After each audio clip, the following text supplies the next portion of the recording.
The night Vienna almost drowned. The Great Flood of 1501. What if I told you that one of Europe's grandest capitals was nearly wiped off the map? Not by war, not by plague, but by a catastrophic flood that turned its streets into raging rivers and buried entire neighborhoods under mud?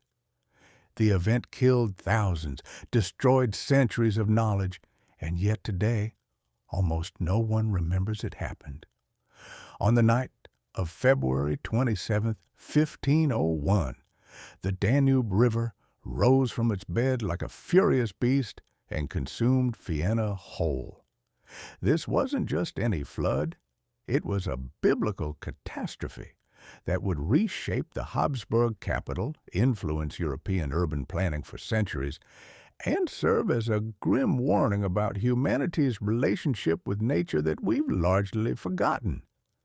This is the story of how one of the most powerful cities in medieval Europe faced annihilation and barely survived to tell the tale. The gathering storm Vienna in early 1501 was a city of contradictions. As the seat of the Holy Roman Emperor Maximilian I, it gleamed with Gothic spires and bustling marketplaces. Nearly 50,000 souls lived within and around its walls, a massive population for the time. The city had weathered Ottoman sieges, survived the Black Death's recurring visits, and established itself as a crucial crossroads between Eastern and Western Europe. But Vienna had always lived in an uneasy marriage with water. The Danube River, that great aquatic highway connecting the Black Forest to the Black Sea, flowed just beyond the city's northeastern edge. Smaller waterways like the Wien River and the Otterkringer Bach threaded through the urban fabric. For centuries, these waters had been Vienna's lifeblood, powering mills, providing fish, and facilitating trade. The winter of 1500 to 1501 had been particularly brutal. Heavy snows blanketed the Alps and the Bohemian highlands throughout December and January. Then, in mid-February, something ominous happened. An unseasonable warm spell swept across Central Europe. Contemporary chronicles describe how spring seemed to arrive a full month early, with temperatures soaring to levels rarely seen before Easter. The snow began to melt, all of it, all at once. The first warning. On February 25, 1501, the Wien River began to swell. This smaller tributary, which gave the city its name, started overflowing its banks in the western suburbs. The initial flooding seemed manageable, uncomfortable certainly, but nothing Vienna's experienced guild members and city officials hadn't handled before. They deployed the usual measures: sandbags, emergency drainage channels, and prayers to St. Christopher, patron saint of travelers and flood victims. But this was merely the overture to something far more terrible. The Danube itself was rising at an unprecedented rate. Boatmen and fishermen who made their living on the river began reporting something they'd never witnessed. The water wasn't just rising steadily, it was accelerating. The riverbanks that had stood firm for generations were disappearing under churning brown water that carried entire trees, dead livestock, and debris from upstream communities that had already been swept away. By the evening of February 26th, panic began to grip the outer districts. Families in the low-lying areas near the riverbanks started evacuating their homes, carrying what possessions they could to higher ground. The wealthy merchants along the Fleischmarkt and the Jewish quarter near the Judenplatz, areas closer to the center, but still vulnerable, began moving their goods to upper floors and attics. They had no idea it wouldn't be enough. The night the river became a monster. What happened in the pre-dawn hours of February 27, 1501, was later described by monk and chronicler Thomas Ebbendorfer as the wrath of God made manifest in water. Around 3 in the morning, the Danube broke through the earthen embankments that had protected Vienna's northeastern districts for centuries. But this wasn't just one breach. It was dozens all along the river's edge. The accumulated meltwater from hundreds of miles of mountains upstream had created what we would now call a perfect storm of hydrological catastrophe. The wall of water that hit Vienna's suburbs wasn't measured in inches or even feet. Witnesses described it as taller than a man on horseback. The Leopoldstadt district, home to many of the city's working poor, simply ceased to exist. Hundreds of wooden houses, workshops, and warehouses were torn from their foundations in minutes. The roar of the water was so loud that people across the city and the inner districts woke thinking it was an earthquake or an artillery bombardment from some invisible enemy. The Wien River, swollen beyond recognition, joined forces with the Danube to create a pincer attack on the city. Water poured through the streets like cavalry charges, smashing through doors, collapsing walls, and drowning anyone too slow or too stubborn to flee. The force was so great that stones from building foundations were found miles away in subsequent weeks. One of the most tragic accounts comes from the Franciscan monastery near the river. 23 monks who stayed to protect their library and holy relics drowned when the building's lower floors flooded in less than 10 minutes. Brother Hieronymus, one of only 4 survivors, later wrote, "The water rose faster than a man could climb stairs. We heard the screams of our brothers below, but the torrent was so violent that opening any door meant certain death for those above. We prayed and wept as their voices fell silent." Dawn reveals the devastation.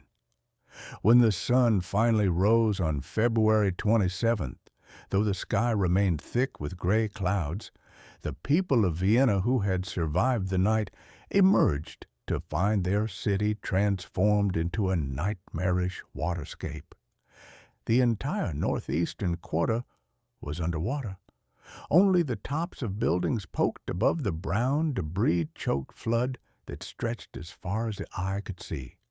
The famous Danube bridges, engineering marvels that had taken decades to build, were gone, snapped like kindling. The city's defensive walls, built to withstand armies, had been breached in multiple places by nothing more than water and force. Bodies floated everywhere. Estimates from various chronicles suggest between 4,000 and 6,000 people died that night, though the true number may never be known. Many victims were simply washed away, carried downstream to end up in Hungary or beyond. Others were buried under mud and debris and wouldn't be discovered for months. The economic destruction was staggering. Vienna's granaries, located near the river for ease of loading and unloading, were completely destroyed. Thousands of tons of grain, the city's food reserve for the coming year, were ruined or washed away. The textile workshops, tanneries, and metalworking shops that formed the backbone of Vienna's economy were devastated. Merchants who had been wealthy at sunset on February 26th were destitute by noon on February 27th. Perhaps most tragically, countless irreplaceable manuscripts and documents were destroyed. This was an era before printing had become widespread. Many books existed in only a single copy. Private libraries, monastery collections, and municipal records that represented centuries of accumulated knowledge vanished into the flood. We will never know what was lost that night, but scholars estimate that Vienna's intellectual heritage was set back by a generation or more. The long recovery. The floodwaters took nearly 2 weeks to fully recede. When they did, they left behind a city that needed to be rebuilt almost from scratch in many districts. The mud was often several feet deep, and the stench of death and decay hung over Vienna for months. Emperor Maximilian I, who had been in Innsbruck when the disaster struck, rushed back to his capital. What he found shook him deeply. Here was a man who had fought battles across Europe, negotiated with kings and popes, and faced down Turkish armies. Yet he reportedly wept openly when he saw the devastation. Maximilian immediately mobilized an imperial response. He suspended taxes for the affected areas, requisitioned grain from other Habsburg territories, and began the monumental task of rebuilding. But the emperor also did something more subtle and more important. He ordered a complete rethinking of how Vienna related to its rivers. The reconstruction took years. New building codes required stone foundations in flood-prone areas. The city began its first systematic effort to control the Danube's flow with more sophisticated embankments and channels.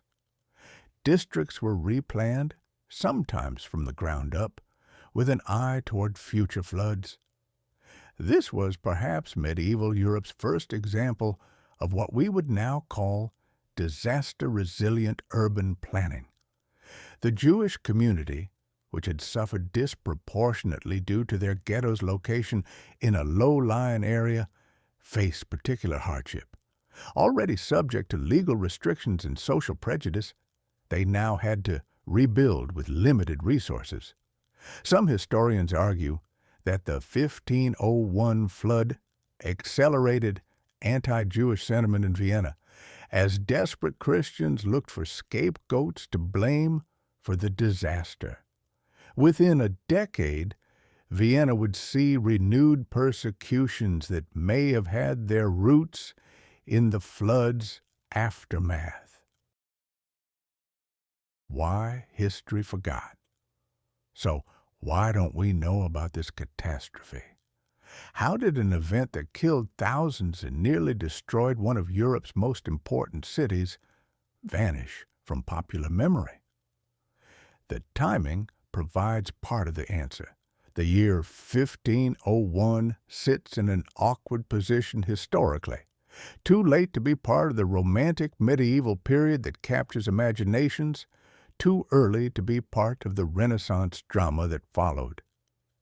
It's in what historians sometimes call the boring period of the early 16th century, overshadowed by the dramatic events that would soon follow.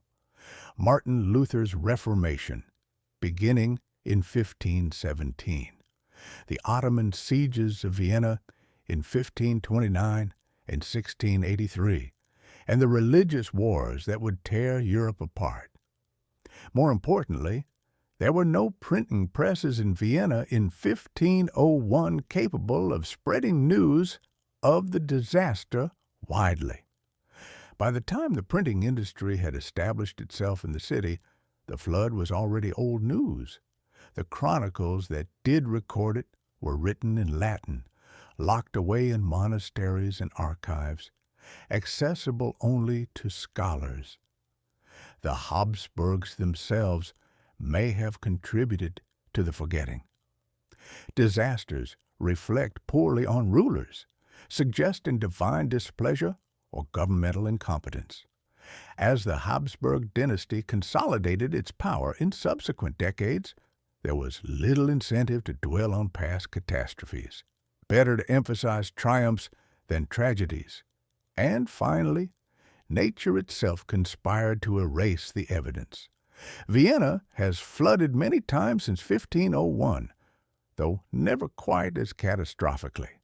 Each subsequent flood tends to blur the memory of previous ones, in the collective consciousness. By the 19th century, when modern historians began systematically studying the past, the 1501 flood was already a footnote, its details scattered across fragmentary sources that few bothered to compile. The forgotten warning. The implications of Vienna's forgotten flood extend far beyond one city's tragedy. This event represented a crucial moment in humanity's evolving relationship with natural disasters, and we failed to learn its lessons. Vienna's 1501 flood demonstrated that even the most powerful, well-fortified cities remained vulnerable to nature's fury. The disaster prompted some of Europe's first systematic attempts at urban flood control, influencing how other cities along major rivers, from Budapest to Cologne, approached their own defenses against water. The engineering techniques developed in Vienna's reconstruction would be shared and adapted across the Habsburg domains and beyond. Yet the broader lesson, that we must respect and plan for natural systems rather than simply trying to dominate them, was largely ignored. Cities continued to build right up to riverbanks. Wetlands that served as natural flood buffers were drained for development. Each generation seemed to believe that its engineering was finally good enough to tame the rivers permanently. Vienna itself would forget and remember this lesson repeatedly. The city faced major floods again in 1573, 1862, and most recently in 2002 and 2013. Each time, engineers built higher walls and more sophisticated controls. Today, Vienna boasts some of the world's most advanced flood management systems. But climate change is creating exactly the conditions that led to the 1501 disaster.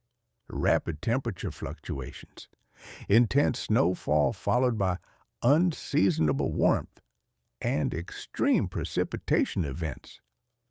The forgotten flood of 1501 also reminds us how easily even major historical events can slip from memory. We tend to think that important things are naturally remembered, that significance ensures immortality in the historical record.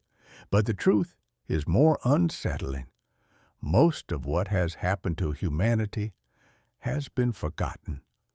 Disasters that reshaped cities, claimed thousands of lives, and altered the course of development vanish if they're not actively remembered and retold. A mirror for our time. Perhaps the most chilling aspect of Vienna's 1501 flood is how contemporary it feels. We live in an age of increasing climate uncertainty, where 100-year floods seem to happen every decade, where cities from Houston to Mumbai face existential threats from rising waters. The mechanisms may be different, climate change rather than a single weather anomaly, but the fundamental dynamic is the same. Humanity building in flood-prone areas, trusting in engineering to protect us, and being surprised when nature overwhelms our defenses. The people of Vienna in 1501 weren't ignorant or primitive. They were sophisticated urban dwellers who understood their environment and had developed reasonable protections based on centuries of experience. It wasn't enough. Their disaster challenges our own faith in technological solutions to natural threats. When we forget events like the 1501 Vienna flood, we lose more than interesting historical trivia. We lose warnings. We lose perspective. We lose the accumulated wisdom of generations who learned hard lessons at terrible cost. Vienna rebuilt itself after the flood and went on to become one of Europe's greatest capitals, but at a price of thousands of lives and immeasurable loss.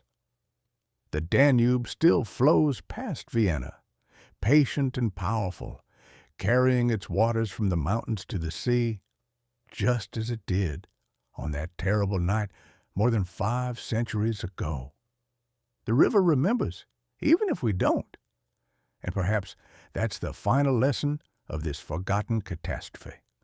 Nature has a longer memory than we do, and eventually the bill comes due. The question we face today is whether we'll remember disasters like Vienna's 1501 flood before we're forced to relive them, or whether each generation must learn the same lessons written in water and tragedy, only to forget them again when the floods recede and life returns to normal. History suggests we're doomed to repeat the cycle, but history also shows us that some people in some times have learned from the past and built better futures. Which story will we choose to tell with our own time? That choice, more than any engineering project or policy decision, may determine whether our cities survive the waters to come.